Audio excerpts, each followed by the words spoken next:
Sir ये manifesto आप लेके आए हैं, इसमें क्या-क्या आपकी माँगे हैं और क्या-क्या आप लोगों ने इसमें वो रखी हैं? इसके बारे में ये थोड़ा-सा जो दर्शकों को बताइए। राजस्थान के अनुसूचित जाति वर्ग का जयपुर घोषणा पत्र जो आप देख रहे हैं, ये दलित मैनिफेस्टो है राजस्थान के। 18% आबादी है राजस्थान में, और ये मैनिफेस्टो एक सामाजिक न्याय यात्रा जो 1 महीने तक चली, 7,000 किलोमीटर का सफर तय किया, और 100 जगह पे संवाद हुए 50 जिलों में। उससे जो प्राप्त हमको जो सुझाव थे, उसके बाद में ये मैनिफेस्टो निकल करके आया। ये एक ऐसा डॉक्यूमेंट है जो ये कहता है कि हमें हमारी आबादी के अनुपात में हक चाहिए। इसका नारा है, इसकी टैगलाइन थी, हक है खैरात नहीं। ये जो कहा जा रहा है ना, रेवड़ियां बांटी जाती है या ये सब कहा जाता है, क्या रेवड़ियां बांटी जाती है? किसी की जेब से रेवड़ी बांट रही, को प्रधानमंत्री की जेब से आ रहा है, मुख्यमंत्री अपनी जेब से देता है क्या? ये हमारे टैक्स के पैसों से आप वेलफेयर स्कीम चलाते हैं या कुछ भी कर रहे हैं, तो वो संविधान हमको अधिकार देता है, इसलिए कर रहे हैं, मुआवजा दे रहे हैं या कुछ भी दे रहे हैं, उसमें ये हमारा हक है। तो पूरा हिस्सेदारी, हकदारी, भागीदारी, ये इस अभियान का एक महत्वपूर्ण वो रहा। और इसमें एक निर्माण श्रमिक जो हमारे समाज का है, उससे लगा करके हमारे जो IAS IPS, वहां तक के तमाम लोगों के बारे में, उनके मुद्दों पर, उनकी मांगों पर, सबको इसमें समाहित किया गया। आप अगर इसमें ये देखेंगे तो इसका ये भी है कि हम में वंचितों में भी जो अति वंचित हैं, वो हमारा इसमें लक्ष्य रहा है। आप इसमें सफाई कर्मचारी समुदाय के मुद्दों को प्रमुखता से देखेंगे। हमारी घुमंतू कम्युनिटियां जो है दलितों में, क्योंकि 32 कम्युनिटी राजस्थान में DNT में है, उसमें 28 कम्युनिटी जो है वो शेड्यूल कास्ट में आती हैं, तो उनके मुद्दों को हमने प्रमुखता से रखा, आम जन के मुद्दों को रखा, एट्रोसिटी के मुद्दों को रखा, आर्थिक विकास के मुद्दों को रखा, दलित विद्यार्थियों को जो स्कॉलरशिप के मुद्दे हैं, हायर एजुकेशन के लिए जो बाहर जाने में जो स्कॉलरशिप चाहिए वो मुद्दे हैं, अधिकारी कर्मचारियों के प्रमोशन, नियुक्ति, रोस्टर, वो मुद्दे हैं। सारी चीजों में हमने ये कहा कि हमारी जितनी आबादी है, उस आबादी में हमको हर जगह सहभागिता चाहिए, भागीदारी चाहिए।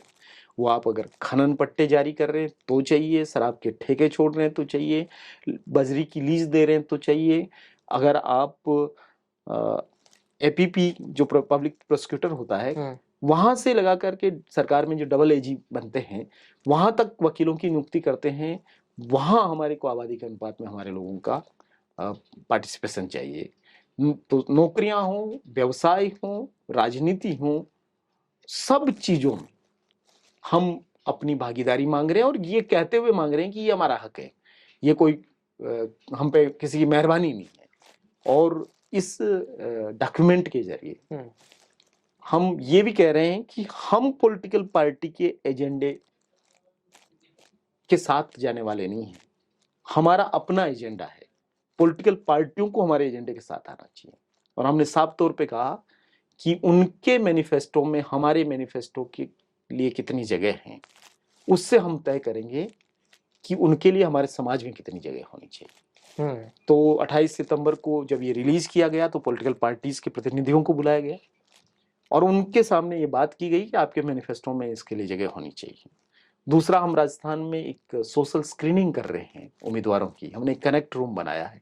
पार्टियां वार रूम बनाती है चुनाव में, हमने कहा हम बुद्ध के लोग हैं, हम वार वार नहीं बनाएंगे। तो कनेक्ट रूम में सोशल स्क्रीनिंग चल रही है कि जो लोग हमारे खिलाफ हैं, हमारे लोगों के खिलाफ हैं, हम उनके खिलाफ हैं। आप अगर देखेंगे तो एक कांग्रेस के विधायक ने एक वाल्मीकि समाज के हर्षदापति नाम के एक एक्सियन को इतना पीटा कि उनको 22 जगह पे फ्रैक्चर हो गया जी। वो 1 साल से अस्पताल में हैं, अभी भी ठीक से चल फिर नहीं पा रहे हैं। तो हमने इस बार तय किया कि जो दलित विरोधी है, जिन्होंने एट्रोसिटी की है या जिन्होंने एट्रोसिटी करने वालों का साथ दिया है, जिन्होंने हमारी जमीनें हड़पी है, हमारे साथ भेदभाव किया है, ऐसे लोगों को हम विधानसभा में नहीं पहुंचने देंगे। हम खुल के विरोध करेंगे, वो किसी पार्टी के हों। तो सोशल स्क्रीनिंग चल रही है, हमने अपना मैनिफेस्टो जारी किया है, कनेक्ट रूम अपना काम कर रहा है, 200 विधानसभा में इस पर चर्चा चल रही है, और ये चर्चा नीचे भी जा रही है 200 विधानसभा में, और ऊपर राष्ट्रीय स्तर पर एक राष्ट्रीय मैनिफेस्टो बनाने के लिए हमने 8 अक्टूबर को नागपुर में एक मीटिंग भी की। जी। इंदिरा पार्क की मीटिंग से पहले हम आधा दिन बैठे वहाँ पे और 10 राज्यों के लोग शामिल हुए उसमें, और जनवरी फरवरी में हम एक नेशनल डॉक्यूमेंट भी इसका जारी करेंगे।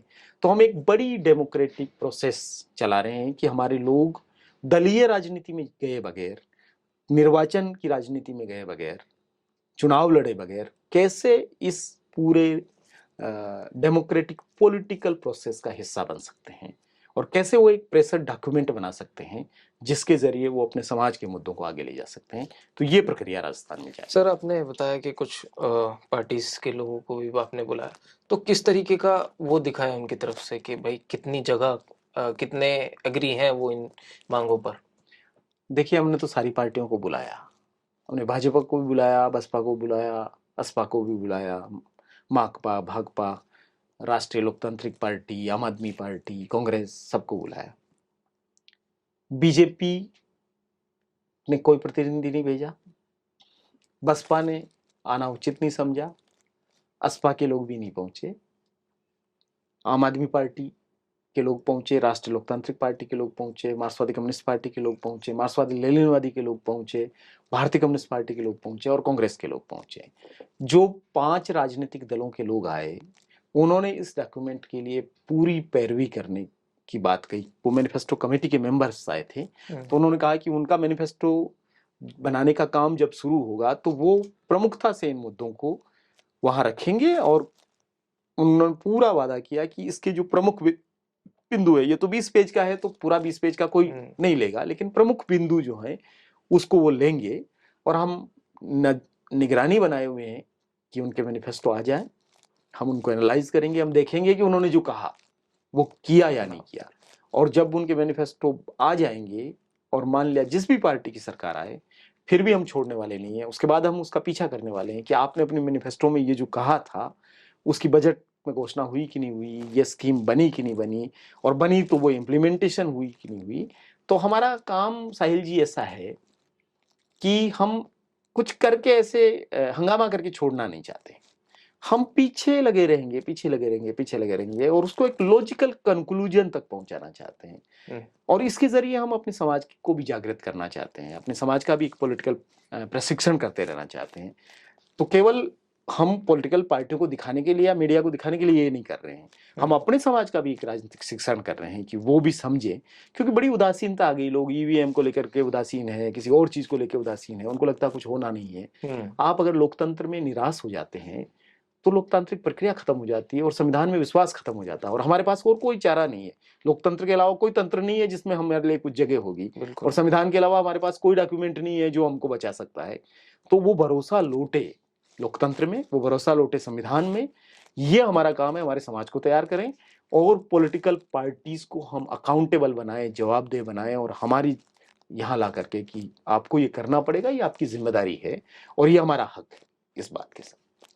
बहुत बहुत शुक्रिया सर हमसे बात करने के लिए और अपना समय देने के लिए। तो आपका और बबीता जी का दोनों का बहुत धन्यवाद साहिल जी, शुक्रिया, आपने बात की, और द वॉइस मीडिया का भी बहुत बहुत शुक्रिया।